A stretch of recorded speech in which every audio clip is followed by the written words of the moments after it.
Amid the stifling heat of a summer night in Dickinson, Texas, there was an eerie stillness as an 8-year-old girl tiptoed into her bedroom, her innocent footsteps echoing softly in the silence. Little did she know that this seemingly normal action would push her into a nightmare that would haunt her for the rest of her life. On April 5, 1996, at the age of 9, Jessica and her preparing for an Easter visit to her grandparents.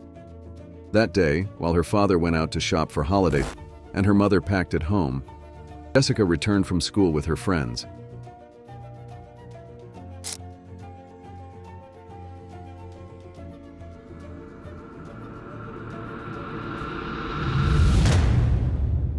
Meanwhile, at Linden High School, Taylor's mother, Briana, was the variant and homecoming queen of the class 2010.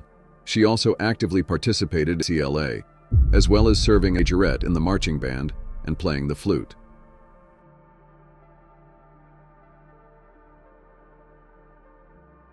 Just because I love you, Mom, I'm going to sleep in my own room tonight.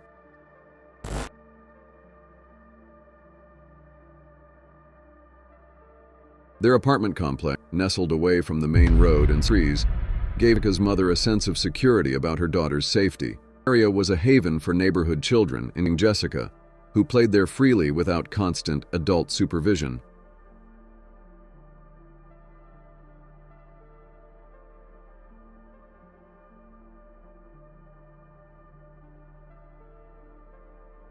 Maurice and Briana's love story began in high school. When Taylor was around 4 years, she and her mother relocated to Florida in 2018 to be closer to Breeze Station. Briana was stationed at the Tactical Operations at NAS Jacksonville as a petty officer, deployments overseas.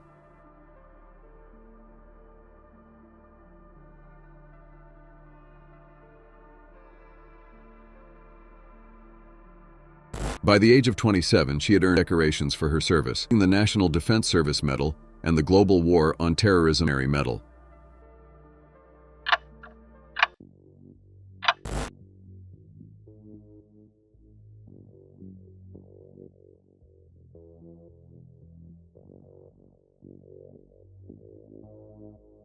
Briana and Taylor reside at Jacksonville's Southside Villa apartment complex, located on Southside Boulevard.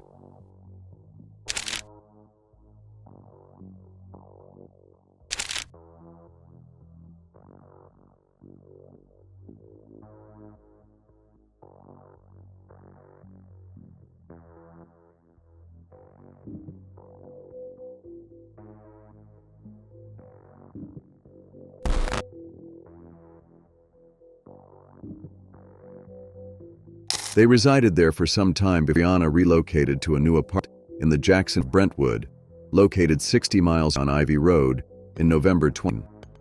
Unfortunately, tragedy struck.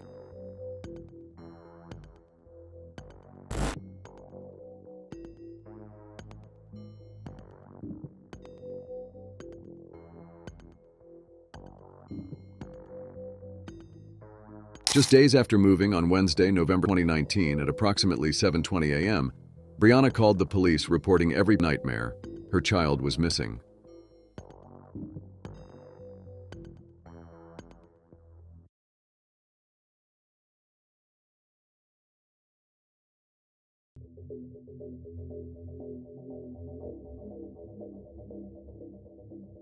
She told investigators she found the back door unlocked when she woke up that morning, and she realized Taylor was missing. Livingston arrived on his home soon after. He was fully dressed. Noted Briana shed tears and appeared less emotional.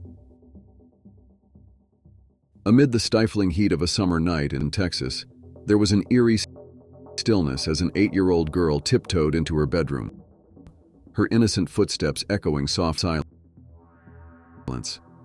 Know that this seemingly normal action would push her into a nightmare that would for the rest of her life. 5th, 1996, at the age of 9, Jessica and her family were preparing for an Easter visit to her grandparents. That day, while her father for holiday supplies and her mother packed at home, as Livingston entered Williams's room, he described seeing several guns on the bed, but no children's toys or else except a small bed that looked like it belonged to her. Briana claimed she heard noise and walked around with the gun but did not enter her daughter's room. And homecoming queen of the in 2010. She also actively participated in the National Beta Club LA, as well as serving in the marching band and playing the flute.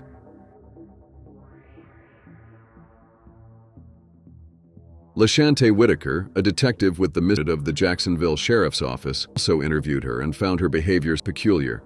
Put her phone away as Briana kept texting and answering calls. Most parents are anxious, wanting to know what will happen was missing. Briana, on the other hand, seemed indifferent. Police would do to find Taylor. For neighborhood children, including Jessica, who freely without constant. Investigators are currently talking to Briana, who stated that on October 1, 2019, she drove to Tuscaloosa, Alabama, to pick up Taylor from. Initially, Taylor was enrolled in the child care program at the Naval Air Station. However, investigators have found inconsistencies in Briana's account. Reviewing documents revealed that Taylor attended school at a daycare in Jacksonville until April 19. After that, April 20, Taylor's last day at the daycare, with no records of her attending school for the past 6 months.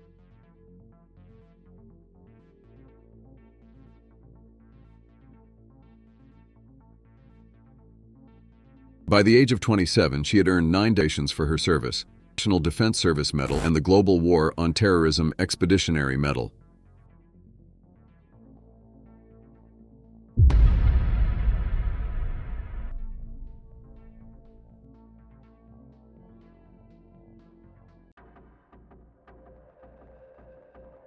Briana and Taylor. Additionally, Taylor's grandparents did seeing her for over a year. The last time Briana's mother was in January, and she explicitly stated that she hadn't taken care of Taylor in the preceding months. Maurice Taylor also confirmed that he hadn't seen his daughter in quite some time.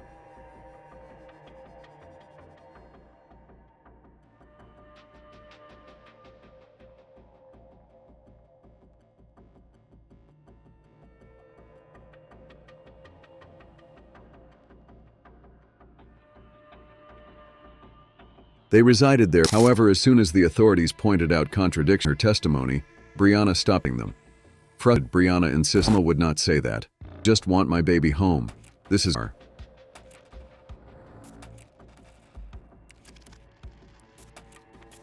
Initially devoid of signs of sexual assault, the motive remained elusive, prompting police to initially consider Jessica's parents as suspects. Neither of them had at the time of her disappearance.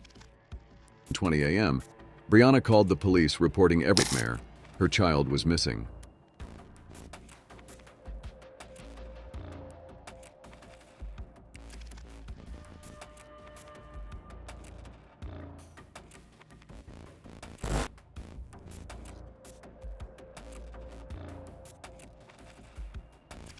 She told investigators she found the back door unlocked when she woke up that morning, and shortly after, she realized Taylor was missing. Livingston arrived at Briana's home soon after, dressed in uniform. He noted Briana shed tears reluctantly and appeared less emotional. You ever heard the name Jennifer Schuett? Yes. Did you ever have occasion to come in contact with her? Yes. Tell me about that. Briana's sister revealed that Briana had been seeing a new man over the past 6 months and thought about Taylor's appearance. While her father went out to for holiday supplies, and her mother packed at home, Jessica returned at Williams's room. He described seeing several guns on the children's toys or anything else except a small bed that looked to a child. Briana claimed she heard noises and with the gun but did not enter her daughter's room. And homecoming queen. During the initial investigation, detectives interviewed a neighbor from the Southside Villa apartment complex, Carlos Johnson, about his prior apartment. Carlos worked night shifts and was often home the day, so he was familiar with Taylor and their routines. Detective with the Missing Persons Unit of the Sheriff's Office also interviewed her, and her behavior somewhat peculiar. He had to ask her to put her phone. Briana kept texting and answering calls. Most parents are anxious, wanting to know what will happen next when their child goes missing. Carlos told the police several sightings of Taylor wandering the apartment building by herself April 17, 2019. That day, he was on a balcony call with mother a happy birthday. From the balcony, Taylor ascending the steps from the breezeway, clutching a doll and clad in purple pajamas. When Carlos asked, Taylor replied that she was looking for her mom. She was enrolled in the child care program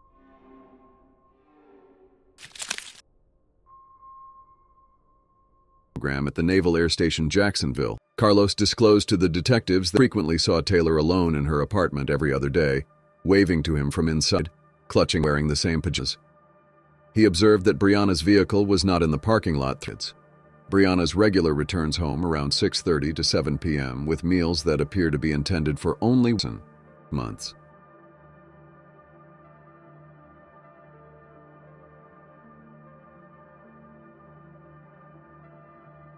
In May 2019, he spotted Taylor outside the apartment on multiple occasions. When he queried about Taylor's whereabouts, Briana told Carlos that the child was with her grandparents in Alabama.